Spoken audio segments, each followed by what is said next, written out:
In 2014, I woke up in the morning and there was a full-page story in the newspaper saying that our lifespan in Louisville varied by up to 13 years depending on what neighborhood you lived in or what address you lived in. And I was shocked at that. I'm Dr. John I. Gilderblum, Director of the Center for Sustainable Urban Neighborhoods at the University of Louisville. I'm also a professor in public health, planning, public administration, and urban and public affairs. They said you could differentiate yourself between certain neighborhoods. You lived over here near the rubber town factories and near the distilleries, your life would be shortened by anywhere from 10 to 13 years. But if you lived out here in this area, it was going to be, you'd live much longer. And so I went to the meeting, and basically the meeting said that the problem was lifestyle. That folks living in West Louisville, poor folks, black folks, and white folks, have a lifestyle which is destructive. But environmental causes have very little to do with it. And I was surprised seeing that. And when I found out that their measurement for environmental causes was based on a study done in Wisconsin, I got even more concerned because what happens in Wisconsin doesn't happen in Louisville.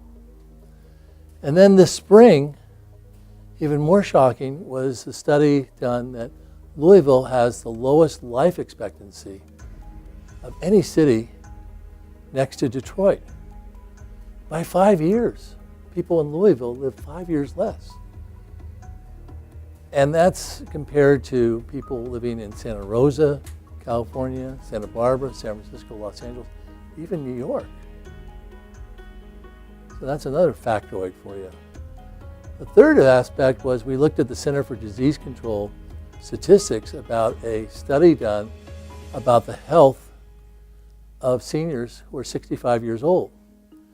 Turns out that if you compare them to people in Oregon, that people are 20% less healthy here.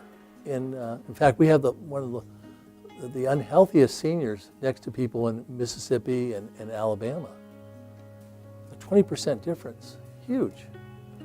So I started thinking about it, and it brought me back to the old statement about blaming the victim. You know, why are people on welfare? Why are people poor? Well, it's their lifestyle and so on.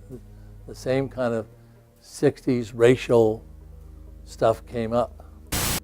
And we did these sophisticated statistics. We even went to the CIA officers who predicted the Chernobyl death rates as well.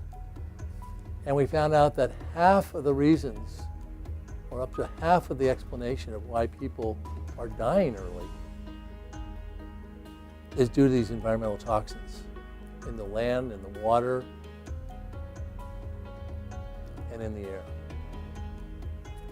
And that's pretty significant. Now the other 50% might be to being in poverty or racial discrimination and access to a lifestyle. We did another thing too, more recently with my students who are here. We did a study about looking at 2 black neighborhoods, one with a very high death rate right next to Rubbertown, and another one far away from it. Same kind of demographic, income, and so on. We found out that African Americans who live far away from these toxins and these industries lives up to 6 years longer. So that matters. But the thing about, and the subject of my article, is that when we say think globally, act locally, is that here we have some of the largest in the United States per capita, the largest amount of pollution going out into the air, causing these greenhouse gases and so on. And that's why we lead the nation as well in many categories in terms of cancer, liver problems, heart attacks, even mental illness, in terms of feeling about that.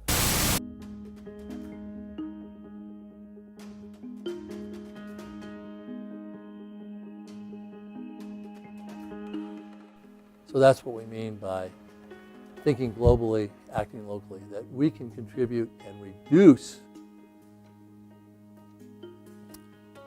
this horrible thing about air pollution, water pollution, and land pollution by acting locally and demanding greater regulation of these industries. We don't want them to move out of the city. We want them to be regulated, and we want to keep these jobs.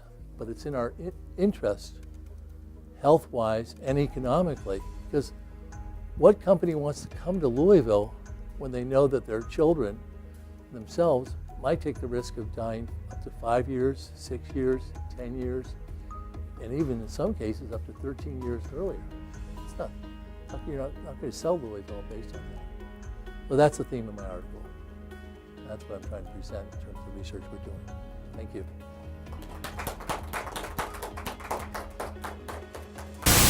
Louisville and its citizens do not need to have lifespans that are 5 years less than the coastal California cities. The neighborhoods of West Louisville and the neighborhoods of East Louisville don't need to have a 13-year lifespan difference. Dr. John Hans Gilderblum and his work pushes back on the notion that toxins don't affect neighborhood health. He pushes back against power elites, industrial chiefs, and even a $6 million donation by the Koch brothers. To get more information about Dr. John Hans Gilderblum's work, visit his website at sun.louisville.edu.